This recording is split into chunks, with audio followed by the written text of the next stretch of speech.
So hello everyone, this is a video for those who are going for IVF. So it's a 5 minute video. I'll try to be fast and precise. Also read your IVF consent form, it's very important. So let's break it down. IVF is a way to getting you pregnant. It's one of the ways to improve the chances of getting you pregnant. Not that it must get you pregnant. IVF all over the world is not 100% because science cannot be more than the universe, nature, God. So IVF is a means whereby we combine the sperm and the egg to form an embryo. An embryo is a future baby and is transferred back to the womb for it to implant. So that is the simple definition. As I said, IVF increases your chances of getting pregnant. Not that it must get you pregnant. It's one of the ways. There's several ways to getting pregnant. What are the reasons to do IVF? First of all, IVF has helped millions of couples to get pregnant. It has helped couples all over the world to get pregnant. But you need to know the reasons. Who can do IVF? Who should do IVF? Those who have blocked tubes, you waited for 4 or 5 years, nothing happens, or you have a severely low sperm count, or you have ejaculatory problems, or you want to do surrogacy, you want to do genetic testing, the list goes on. The IVF process involves 20 days, counting from the day your period starts. Pre-IVF phase, IVF phase, and the post-IVF phase. The pre-IVF phase is where we try to know how can we make this IVF work by doing some tests. The IVF cycle lasts for 20 days, counting from the day your period starts. So when you see your period today, you start some injections for 10 days. The injections are to multiply follicles in your ovary so that we can suck them out as eggs. Follicle is a sac that contains the egg. Please note that. We collect the eggs and your husband will fertilize, will produce the sperm so we can fertilize the eggs. These fertilized eggs or embryo or future babies are monitored for 5 days in the incubator for it to be monitored. And on the 5th day, the best one, the best two, the best three are transferred to your womb. Before transfer, they check the grades, grade A, grade B. Grade A and grade B has a high chance of success. Sometimes grade C can work, who knows?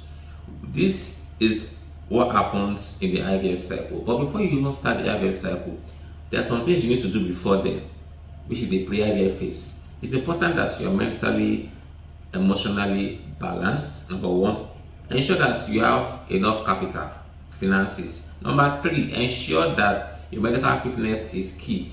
If you have a medical condition, don't by force do IVF. And lastly, your fertility status.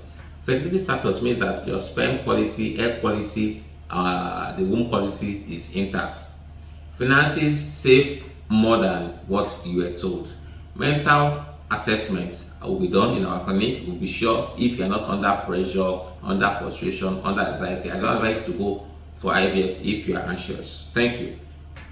So we'll go to the failures. Failures that can occur in IVF. Sometimes you will not respond to the injections to get eggs. Sometimes they might suck out the follicle, no egg is seen. Sometimes they can even tell you that the baby stopped growing. Please read your consent form for other failures like that might occur. And also, there are complications may occur, although rarely below 5%. Complications like OHSS, whereby the tummy is swollen, but it's something we can manage. Bleeding, infections are examples of the complications. Risks in IVF is commonly multiple pregnancy. You put 2, you see 4. You put 3, you see 6. It's possible. Now we go to third-party IVF. You might need to use donor egg, donor sperm, surrogacy. These are advised to improve the success rates. So it's not as if we are trying to force you, but to have success, third-party IVF might be the best way to get pregnant. Billing. IVF is expensive all over the world. Abroad is up to $20,000 to $35,000. Here in Nigeria, it's between $3,000 to $5,000. But it's not really about the money, it's about you applying well for it. And please ask all the questions you need to ask about financing, hidden charges or no hidden charges. So do not do IVF if you're not financially ready. Do not do IVF if you're not if you're having anxiety issues or you are not really balanced emotionally. Do not do IVF if you have a medical condition. Do not do IVF if the sperm, egg, and womb is not perfect. So I believe I've tried to discuss the whole process about the IVF.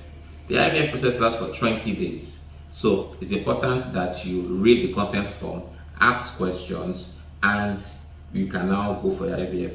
I wish you the very, very best. Ways to improve your IVF success will be discussed by your doctor, because I'm sure someone will be concerned about complications, risks, failure. Don't worry, there is always a solution. I am Dr. Daramala. Thank you very much.